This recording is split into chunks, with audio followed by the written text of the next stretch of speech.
Welcome to PG news. ఈరోజు మనతో మీ అందరికీ తెలుసు కదా, మనందరినీ ఎంతగానో అలరించే శ్రవణ్ గారు ఉన్నారు. కార్తీక దీపం 2 ఫేమ్. గతంలో చూసుకుంటే గుండమ్మ కథ, రుక్మిణి కళ్యాణం ఇలాంటి అన్నిటిలో కూడా ఎంతో అలరించారు, ఎంతో ఫేమస్ ఆ సీరియల్స్ అన్ని కూడా. ఆయన అడిగి తెలుసుకుందాం. పిఠాపురంలో ఎండలు సైతం లెక్క చేయకుండా పవన్ కళ్యాణ్ గారు ప్రచారంకి వచ్చారు. చెప్పండి అన్న, ఎందుకంత అభిమానం పవన్ కళ్యాణ్ గారు అంటే? మీకు అంటే లాస్ట్ టైం అందరికి చెప్పేది కూడా ఇదే, పవన్ కళ్యాణ్ గారు అంటే అభిమానం ఎందుకు అనేదానికంటే, పవన్ కళ్యాణ్ గారు మా దృష్టిలో ఆయన దేవుడు అండి. దేవుడి కోసం ఎంత దూరం వెళ్తాం. మనం గుడికి దేవుడి కోసం వెళ్తాం అండి, మేము కూడా ఆయన కోసం వస్తాం. ఆయన గెలిపించుకోవడం కోసం. ఆయన ఇక్కడికి వస్తే ఇది మారుతుంది. ఇప్పుడు ఆయన ఇక్కడికి వస్తే ఇది కూడా గుడి లాంటిదే కదా ఈ ఊరు. దానికోసం మేము వచ్చాం, ఆయన కోసం కష్టపడుతున్నాం. ఇక్కడ గుడి కట్టాలి, ఇక్కడ గుడి కట్టాలంటే ఏరియా డెవలప్ అవ్వాలి. గుడి అంటే ఏంటి? ఏరియా డెవలప్ అవ్వడం. దానికోసం ఆయన అడుగుజాడల్లో ఏదో మా వంతు ఉడతా భక్తిగా ఆయన కోసం వచ్చాం అనమాట. అంటే మీరు గ్రౌండ్ లెవెల్లోకి వెళ్తున్నారు, ప్రతి గల్లీ వీధి వీధికి వెళ్తున్నారు. అక్కడ ప్రజా సమస్యలు ఏంటంటారు? ప్రధానంగా సమస్యలు మీరు ఏం గుర్తించారు? నేను ఒకటే చెప్పాలనుకుంటున్నాను. పాత గవర్నమెంట్ ఏదైతే ఉందో, Jagan so and so government, వాళ్ళు సెంట్రల్ గవర్నమెంట్ నుంచి వచ్చే ఫండ్స్ లో ఒక 2% ఖర్చు పెట్టినా ఇక్కడ రోడ్లు కానీ, ఇక్కడ డ్రైనేజ్ ప్రాబ్లం కానీ ఎప్పుడు క్లియర్ అయ్యి, అక్కడి నుంచి వచ్చిన నీళ్ళు తింటే సరిపోయి, ఇంక వీళ్ళేం ఖర్చు పెడతారు? ఇప్పుడండి నాకు తెలిసి నేను ఏ ఇంటికి వెళ్ళి అడిగినా కూడా అక్కడ ఉన్న ముసలోళ్ళు చెప్తున్నారు, వాళ్ళ చిన్నప్పుడు కూడా ఎలా ఉందో ఇప్పుడు అలా ఉందంట. మీరు చూస్తే పక్క స్టేట్లలో అన్ని డెవలప్మెంట్స్ వచ్చి అన్ని ఎట్లా ఉన్నారండి, ఎంత డెవలప్ అయింది. ఇక్కడ చూస్తే ఇంకా అదే గుడిసెలు, అదే ఇల్లు. కొన్ని ఇంట్లో అయితే అసలు స్ట్రీట్ లైట్స్ లేవండి. కొన్ని ఊర్లు ఏమో డ్రైనేజ్ వాటర్ ఇంట్లోకి వచ్చేస్తున్నాయి. సంక్షేమ పథకాలు సంక్షేమ పథకాలతో అదే ఇస్తున్నారు. సంక్షేమ పథకాలు ఎవరికి ఇస్తున్నారు? వాళ్ళకి ఇస్తున్నారు. పార్టీలో పనిచేసే వాళ్ళకి ఇస్తున్నారు, బయట సామాజిక ప్రజలకు ఎవరికి ఇవ్వట్లే వాళ్ళు. నేను చాలా మందిని అడిగా, ఒకళ్ళు ఇద్దరికి వస్తే ముగ్గురికి రాదు. ఆ ఇద్దరు కూడా వైసీపీ పార్టీలో పనిచేసే వాళ్ళే. ప్రధానంగా చూసుకుంటే మనకి రీసెంట్ గా పబ్లిక్ మీటింగ్లు పెట్టి పవన్ కళ్యాణ్ రియల్ హీరో, వంగా గీత గారు ఇక్కడ పిఠాపురం నుంచి పోటీ చేస్తున్నారు. గతంలో ఎంపీ కూడా ఆమె రియల్ హీరో.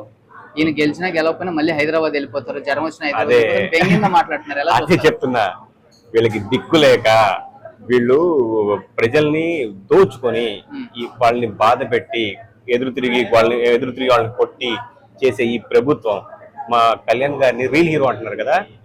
ఆ రియల్ హీరో వచ్చి డెవలప్ చేస్తాడు. ఈ రియల్ హీరోస్ మూసుకొని ఆయనకి దండం పెట్టమని చెప్పాడు.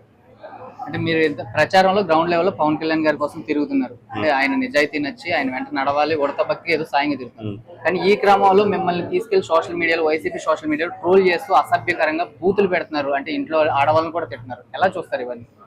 ఒకటండి, మనం డెవలప్, ఇప్పుడు స్వతంత్రం కోసం పోరాడినప్పుడు చాలా మంది ఫ్రీడమ్ ఫైటర్స్ ని బ్రిటిషర్స్ కొట్టారు, టార్చర్ చేశారు, ఎన్నో చేశారు. అవునా కదా? లాస్ట్ మనకు స్వతంత్రం వచ్చిందా? ఇప్పుడు కూడా ఇంతే. ఇది బ్రిటిషర్స్ వెళ్ళిపోయే టైం లాగా ఈ గవర్నమెంట్ వెళ్ళిపోయే టైం ఇది. వీళ్ళు వెళ్ళేటప్పుడు 100 చేస్తారు, మనం పట్టించుకోవద్దు. ఇప్పుడు అడవిలో సింహం తిరుగుతూ ఉంటుందండి, మిగతా జంతువులన్నీ తిరుగుతుంటాయి. సింహం వచ్చినప్పుడు ఏమవుతాయి? మిగతా ఎక్కడొక్కడ పారిపోతాయి. వీళ్ళు కూడా అంతే, దూరం నుంచి మురుగుతూ ఉంటారు, అరుస్తూ ఉంటారు, అని వేస్తూ ఉంటారు. ఒక్కసారి సింహం కనుక బయటకు వచ్చిందా ఎవరు కనపడరు. ఇప్పుడు మాట్లాడే మాటలన్నీ ఆయన ఎందుకు ఊరుకుంటున్నాడు అంటే, పోయి బురదలో రాళ్ళు వేయటం ఎందుకు అని చెప్పి పవన్ కళ్యాణ్ గారు చాలా ఓపిక పడుతున్నారు. కానీ చెప్తున్నాను, పవన్ కళ్యాణ్ గారి అభిమానులు కానీ, ఆయన కోసం పనిచేసే వాళ్ళు కానీ ఆయనలాగంత సౌమ్యం కాదండి. మేము ఇరగదీస్తాం ఎక్కడికక్కడ. అంటే సోషల్ మీడియాలో ఈ ట్రోల్స్ అనేది, ఈ సంస్కృతి, ఒక వ్యక్తి, ఒక సీఎం తరహాలో ఉన్న వ్యక్తి పవన్ కళ్యాణ్ కార్లు మార్చినట్టు పెళ్ళాలు మార్చాడని ఆయన మాట్లాడటంతో వీళ్ళు చేస్తున్నారంటారా, లేదంటే వీళ్ళ పద్ధతి ఇంతేనంటారా? ఒకటండి, పెళ్ళాల గురించి మాట్లాడతారు. వీళ్ళకి ఏంటంటే వీళ్ళకి టాపిక్ లేదు. వీళ్ళకి ఇది ఆయన గురించి ఒక తప్పు వెతకాలంటే ఏ దొరక్క పర్సనల్ ఇష్యూస్ తీసుకొని పెళ్ళాల గురించి మాట్లాడతారు. నేను ఒకటి అడుగుతాను స్ట్రైట్ ఫార్వర్డ్ గా, ఎవరికి పెళ్ళాలు ఎక్స్ట్రా లేరా? ఎవరు తిరగట్లేదా? ఎన్ని ఉన్నాయండి వీళ్ళ రంకులన్నీ బయట పెట్టాలంటే? ఆయన 2 నిమిషాలండి. ఇప్పుడు వీళ్ళకి పైన కనబడేదే ఒక ఏదో 3-4. ఆయన జగన్ 4వ పెళ్ళం కదా, ఆయన మాట్లాడటం ఏంటి? ఒక పెళ్ళం 3 గురించి మాట్లాడటం ఏంటండి? వాళ్ళు ఏదో మాట్లాడుతూ ఉంటారు, వాళ్ళు అవన్నీ చేసేవాళ్లే. ఇప్పుడు మేమేంటి? ఇప్పుడు మా పవన్ కళ్యాణ్ గారు వాళ్ళ గురించి చెప్పలేక కాదు. ఎందుకు చెప్పారంటే ఆయనకు తెలుసు అన్ని ఎలా మాట్లాడాలి, ఎవరిని ఆడవాళ్ళని లాక్కూడదు, ఇలాంటి వాటిలో ఆడవాళ్ళని లాక్కూడదు అని తెలుసు. కాబట్టి ఆయన కామ్గా వాళ్ళ గురించి మాట్లాడరు. వీళ్ళకి ఏంటంటే వీళ్ళు చేసే పనులు అవి కదా, వీళ్ళకి ఆడవాళ్ళంటే వాల్యూ లేదు కాబట్టి ప్రతి ఒక్క వాళ్ళ గురించి చెప్తూ ఉంటారు. మనం ఇప్పుడు ఎన్డీఏ కూటమి కింద వీళ్ళు వెళ్తున్నారు, జేఎస్పీ, బీజేపీ, టీడీపీ ఎన్డీఏ కూటమి కింద వెళ్తున్నారు. వీళ్ళ మేనిఫెస్టో కూడా త్వరలో రాబోతుంది. ఇప్పటికే బ్యాలెట్ బాక్స్ నెంబర్లు అయితే అభ్యర్థులు ఏ నెంబర్లో పోటీ చేస్తున్నారు వచ్చినాయి. ఒకసారి అది కొంచెం క్లుప్తంగా చెప్తారు. మన ఎమ్మెల్యేగా పవన్ కళ్యాణ్ గారు బ్యాలెట్ నెంబర్ 4, ఎంపీగా బ్యాలెట్ నెంబర్ 9 తంగెలూరి. శ్రవణ్ గారు, రీసెంట్ గా మనం చూసుకుంటే కొన్ని సోషల్ మీడియాలో అంటే మీరు ఒక నిజాలు మాట్లాడుతున్నారు, గ్రౌండ్ రియాలిటీలోకి వెళ్ళి ప్రజా సమస్యలు ప్రత్యక్షంగా చూపిస్తున్నారు. సోషల్ మీడియాలో కూడా అలాంటి మీడియాస్ లో కూడా డైరెక్ట్ లైవ్ టెలికాస్ట్ చేస్తున్నాం. ఇవన్నీ చూసి కొంతమంది చెప్పేది ఏంటంటే డబ్బులు ఇచ్చి వస్తే వచ్చిన సెలబ్రిటీలు వీళ్ళు సినిమా తారలు కానీ, జబర్దస్త్ నటులు కానీ వీళ్ళందరూ కూడా అంటారు.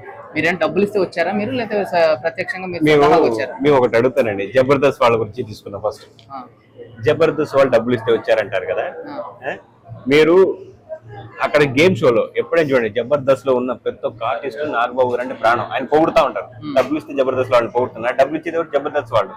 ప్రొడ్యూసర్స్ వేరు, వాళ్ళు అక్కడ వచ్చి ప్రొడ్యూసర్స్ పొగిడారా, నాగబాబు గారు పొగుడతారు. ఎందుకు? ఆయన అంటే అభిమానం. అవునా కదా? మాకు బేసిక్ గా మెగా ఫ్యామిలీ అంటే పిచ్చండి. మీరు నమ్మరు, మాకు ఆల్రెడీ ఇప్పుడు షూట్స్ నడుస్తున్నాయి. మీకు నేను ఫోన్ లో చూపిస్తాను డేట్స్. ఇవాళ నేను ఉంది షూట్, నేను వాళ్ళకి చెప్పాను నేను రాను అని. నాకు అవసరం లేదు, ఎందుకంటే నేను పవన్ కళ్యాణ్ గారి కోసం వచ్చాను. డబ్బులు ఇవాళ ఉంటే రేపు పోతాయి. డబ్బులు కాదు, ఒకటి ఆయన కోసం, ఆయన వచ్చి ఇక్కడ మీకోసం కష్టపడతారు. మేము ఆయన కోసం కాకపోతే ఎందుకండి? మా పవన్ కళ్యాణ్ మా దేవుడు. వాళ్ళు ఉందో చెప్తారండి డబ్బుల కోసం వచ్చారండి. డబ్బుల కోసం వచ్చిన వాళ్ళు అయితే మేము ఇప్పుడు మీరు ఒకటే లాజిక్, డబ్బుల కోసం వచ్చిన వాళ్ళు 10 రోజులు ఉండి వెళ్ళిపోతారు డబ్బులు తీసుకొని. ఇక్కడ వచ్చిన వాళ్ళు ఎవరైనా ఉన్నారా? 3 days వస్తారు. వాళ్ళకి వచ్చినట్టు వాళ్ళు పవన్ కళ్యాణ్ గురించి చెప్పడం, పార్టీ గురించి చెప్పేస్తారు, వెళ్ళిపోతారు. వాళ్ళ అభిమానం వాళ్ళు ఇంకోటి వస్తారు, వెళ్ళిపోతారు. ఎందుకంటే అదంతా అభిమానం. అందరం షెడ్యూల్ ఫిక్స్ చేసుకొని ఆర్టిస్టులు అందరం పవన్ కళ్యాణ్ గారికి సపోర్ట్ చేయాలి, గెలిపించాలని ఫిక్స్ అయిపోయి ఎవరైతే ఖాళీగా ఉన్నారో మనం వచ్చి చేద్దామని వాలంటీర్ గా అందరం అనుకొని వచ్చి చేస్తున్నాం. ఈవెన్ మీరు నమ్మరు, చాలా వరకు కూడా మేము మా సొంత డబ్బులతో చేస్తున్నామా అంటే అభిమానం. కొన్ని ఇక్కడ వీళ్ళు నడకుండా మాకు కావాల్సిన నీడ్స్ కూడా మేము అప్పుడప్పుడు బయటకొని తెచ్చుకుంటున్నాం. ఎందుకంటే అది మా అభిమానంతో వచ్చాం మేము, అంతే కదా. అంతే, వాళ్ళు మాకు ఇదే చాలా హెల్ప్. వాళ్ళు మాకు ఏంటంటే మాకు ఒక అకామిడేషన్ ఇస్తున్నారు, మేము వచ్చి చేస్తామంటే అది చాలా పెద్ద హెల్ప్. మాకు డబ్బులు అవసరం లేదు, మాకు అసలు డబ్బులు లేక కాదు, అవసరం కూడా లేదు మాకు. ఓవరాల్ గా రాష్ట్ర వ్యాప్తంగా ఇదే నన్ను మన వైఎస్ఆర్ పార్టీలో ఒకళ్ళు తెలిసిన వాళ్ళు నన్ను అడిగారు, వస్తారా అని అడిగారు. పేమెంట్ నాకు పేమెంట్ వద్దు, మీ పార్టీ వద్దు, నేను మా కళ్యాణ్ బాబు కోసం వెళ్తాను, ఆయన ఎక్కడ రమ్మంటే అక్కడికి వెళ్తాను అని చెప్పి అట్టే వచ్చాం. అదే ఇప్పుడు నాకు తెలిసి మార్నింగ్ మేము ఒక 3 పక్కనున్న 3-4 గ్రామాలు, ఈవినింగ్ 3-4 గ్రామాలు వెళ్ళి ప్రచారం చేస్తున్నాం. మీరు నమ్ముతారో నమ్మరు, మేము మార్నింగ్ వెళ్తే 1 o'clock వస్తాం, ఒక 1 hour బ్రేక్. మీరే చూస్తుంటారు కదా, మళ్ళీ 3కి వెళ్తే మళ్ళీ నైట్ 9కి వస్తాం. అది అభిమానంతో వచ్చేది. మేము డబ్బుల కోసం చేసేవాళ్ళం అయితే అక్కడ పోయి అక్కడ రెస్ట్ తీసుకొని ఇక్కడ రెస్ట్ తీసుకుంటాం. మీరు ఎప్పుడైనా చూడండి, మేము ఇంటింటికి వెళ్ళి పవన్ కళ్యాణ్ గారికి గెలిపేయాలి ఎందుకు అడుగుతున్నాం, అది అభిమానం. ఇప్పుడు రాష్ట్ర వ్యాప్తంగా ఉన్న ఎన్డీఏ కూటమి కానీ, వైఎస్ఆర్సీపీ కానీ ఎవరు ప్రచారం వాళ్ళు చేస్తున్నారు? ఎవరు గెలిచే అవకాశం ఉందంటారు? ఎన్డీఏ కూటమి వస్తుందా, లేకపోతే మళ్ళీ వైఎస్ఆర్సీపీ వచ్చే అవకాశం ఉందంటారు? వైఎస్ఆర్ రారండి. అసలు మీరు ఆ పదం మీరు ఒకటి గుర్తుపెట్టుకోండి, వైఎస్ఆర్ అనే పదాన్ని మీరు మర్చిపోవాలి. ఇంకా అర్థమైందండి? అది మేము చెప్పేది కాదు, ప్రజలు చెప్తున్నారు. ఎవరింటికి వెళ్ళినా కూడా ఇద్దరికి ఆయనకు ఒకటి ఉండేదండి, SC ST ఈ BC ఓట్లన్నీ ఆయనకు ఒక ఓట్ బ్యాంకు, అవి ఎక్కడికి పోవు, ఆయన వదిలిపెట్టిపోవని ఆయనకు ధైర్యం ఉంది. వాళ్ళే ఇప్పుడు ఆయన్ని త్రూ అంటున్నాడు. మీకు అర్థమైందా? చాలా వరకు ఏంటంటే ఈయన చేసే దొంగ పాలిటిక్స్. వాళ్ళకి తెలుసు 4,000 ఇస్తున్నాడు, ఆ ట్యాక్స్ పెంచాడు, ఈ ట్యాక్స్ పెంచాడు, అట్లా అన్ని చేసి వాళ్ళ దగ్గర మళ్ళీ లాగుతాడు. 4,000 5,000 లాగుతున్నాడు. అది వాళ్ళకు కూడా అర్థమైపోయింది. అప్పటిదాకా పాపం వాళ్ళు పిచ్చోళ్ళు కదా, వాళ్ళకి ఏం తెలియక ఏం చెప్పినా నమ్మేవాళ్ళు. ఇప్పుడు వాళ్ళకి అన్ని తెలిసిపోయినాయి. మీడియా మీకు తెలియదే ఉంది. ఇప్పుడు ఎవరు మొబైల్ పట్టుకున్నా కూడా ఎప్పటికప్పుడు అప్డేట్స్ వస్తున్నాయి. 5 వరకు అంటే లేవు, ఇప్పుడు అందరికి తెలిసిపోతుంది. ఇప్పుడు ఆయన ఏం చేయలేకపోతున్నాడు. అసలు ఆయన పవన్ కళ్యాణ్ గారిని మీరు అన్నారు కదా, ఆయన రియల్ హీరోనా, పవన్ కళ్యాణ్ గారు రియల్ హీరో. ఆయన బయట రియల్ గా యాక్ట్ చేస్తాడు. ఈయనకి యాక్టింగ్ కూడా రాదు, కంటిన్యూటీ కూడా రాదు. దెబ్బ ఇక్కడ తగిలితే వాళ్ళ దాంట్లో ఇక్కడ స్టిక్కర్ వేసుకుంటారు. ఆయన ఇక్కడ దెబ్బ తగిలితే రేపు 2 రోజులకి ఇక్కడ కంటికి నల్లగా అవుతాయి. వాళ్ళకి కంటిన్యూటీ మెయింటైన్ చేయడం కూడా రాదు వాళ్ళకి. దొంగోళ్ళాడు. అండ్ రీసెంట్ గా గులకరాయితో కొట్టించారు చంద్రబాబు నాయుడు గారు, పవన్ కళ్యాణ్ గారు అని చెప్పి పబ్లిక్ మీటింగ్ లో ఒక సీఎం చెప్తున్నారు. మొన్న వాళ్ళ పార్టీ ఎదురు కాదని అన్నాడండి. ఏంటి మేము మేనిఫెస్టో రిలీజ్ చేయమంటే మా బాబాయ్ అని చెప్పాను అడుగుతున్నారేంటి? మా బాబాయ్ మేము చంపుకున్నాం, మా ఇంట్లో కొన్ని మేము కోసుకున్నాం, మీకేంటయ్యా మేము చంపుకుంటే మాట్లాడాడు. అలాంటి పార్టీ డైరెక్ట్ మోహన్ స్టేట్మెంట్లు ఇస్తున్నారు వాళ్ళు.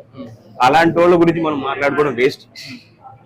అంటే జగన్మోహన్ రెడ్డి గారి విషయానికి వస్తే ఆయన సొంత చెల్లెల్ని కూడా ఆవిడ వేసుకున్న వస్త్రాలను కూడా విమర్శించి వ్యంగ్యంగా పబ్లిక్ మీటింగ్ లో మాట్లాడుతున్నారు. ఎలా చూస్తారు? మీకు ఒకటి అర్థమైందా? తల్లి పాలు తాగి తల్లి రొమ్ములు కొట్టే టైప్ జగన్. చెల్లె అక్క తేడా లేదు ఆయన. వాళ్ళ మదరే చెప్పారు చాలా చోట్ల ఆయన్ని మా వైఎస్ఆర్ గారు, నిజంగా ఆయన వైఎస్ గారు చేశారు, వైఎస్ఆర్ గారు చేశారు, దాన్ని ఒప్పుకోవాలి మనం. ఆమె చెప్పారు మా ఆయన చేశాడు, ఈయనేం చేయలేదు గెలిపించద్దని ఆమె చెప్తుంది. మనం ఎంత ఇంట్లో వాళ్ళు చెప్తున్నారు, అవునా కదా? ఇంట్లో వాళ్ళు సపోర్ట్ చేస్తారు ఎంత తప్పు చేసినా. అలాంటిది వాళ్ళకి తీసుకొచ్చిందంటే ఈయన ఎలాంటి వాడో మీకు అర్థమై ఉంటుంది. మనం చూసుకుంటే ఈ మధ్య కాలంలో జగన్మోహన్ రెడ్డి గారు వ్యక్తిగత విమర్శలు పవన్ కళ్యాణ్ గారు చేశారు. అది ఓ పక్కన పెడితే సొంత చెల్లెలు షర్మిల గారిని కూడా ఆవిడ వేసుకున్న ఎల్లో శారీని కూడా వ్యంగ్యంగా మాట్లాడుతూ పబ్లిక్ మీటింగ్ లో చెప్తున్నారు. ఎలా చూస్తారు సార్ ఇవన్నీ? అదే అండి, తల్లి పాలు తాగి తల్లి రమ్ములు కొట్టే అతను ఆయన. వాళ్ళ అమ్మగారు చెప్పారు ఆయన సపోర్ట్ చేయొద్దు అని, వాళ్ళ చెల్లె కూడా చెప్తుంది. ఆయన అసలు నాకు ఒకటి చెప్తాను, అంటే నేను సినిమా వ్యక్తిని కాబట్టి, స్పైడర్ సినిమాలో విలన్ ఉంటాడు చూసారండి, అందరూ చచ్చిపోతుంటే నవ్వుతా ఉంటాడు చూసాడు, ఆ టైప్ అండి ఆయన. ఎక్కడ పోయినా కూడా ఆయన మనసులో ఏమనుకుంటాడో తెలియదు, మూతిలా పెట్టి అది నవ్వు ఏడుపు అర్థం కాదు. ఎవరి దగ్గరికి వెళ్ళినా సేమ్ ఎక్స్ప్రెషన్. ఆయన గురించి మాట్లాడుకోవడం వేస్ట్ అండి.